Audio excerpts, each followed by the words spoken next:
pwede niyo hong sagutin to, pwede rin pong hindi, Opo. maintindihan Opo. namin.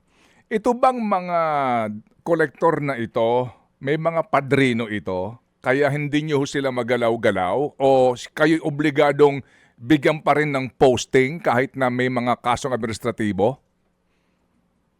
Alam, ang sagot po, ganyan po talaga ang sitwasyon natin. Hindi lang po sa BOC. Alam niyo ho, sabi ko nga, puro may NBA ho, puro may mga backers ako. Hindi ko naman po itatanggi ho yan. Kahit po hindi po collector, kahit po mas mababang posisyon, talaga po ang dinatnan po nating sistema. Hindi naman po ito kasalanan na kahit previous commissioner. Dekada-dekada na po itong sistema na dinatnan po natin. At hindi ko naman po bakit mababago overnight. Opo, At ang kaibahan nga po, hindi po alibay ito, ang kaibahan naman po ng Bureau of Customs po sa ibang ahensya.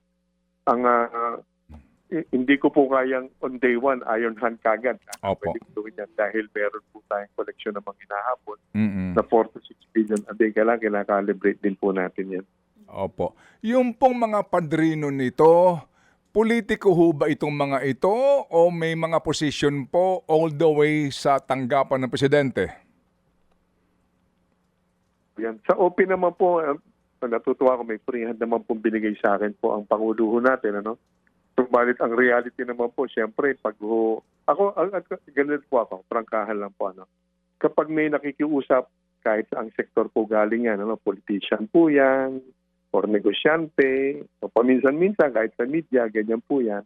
So ako naman po, ang lagi ko sinasabi, kung kayang pagbigyan at qualified, bakit hindi? Subalit, pag yan po ay nagkamali in terms of hindi niya kaya ang collection support, wala na pong pinag-usapan. Pangalawa ho, paggagawa naman po yan ng mali, ibig sabihin, yung mga dapat gawin sa good governance na pinili po natin mangyari, may karapatan naman po ako magpaliwanag na sorry na lang talaga, katungkulan ko naman pong gawin yung tama. At palagay ko, hindi naman po sila magagalit. Dahil nagawa ko na po ng ilang audit.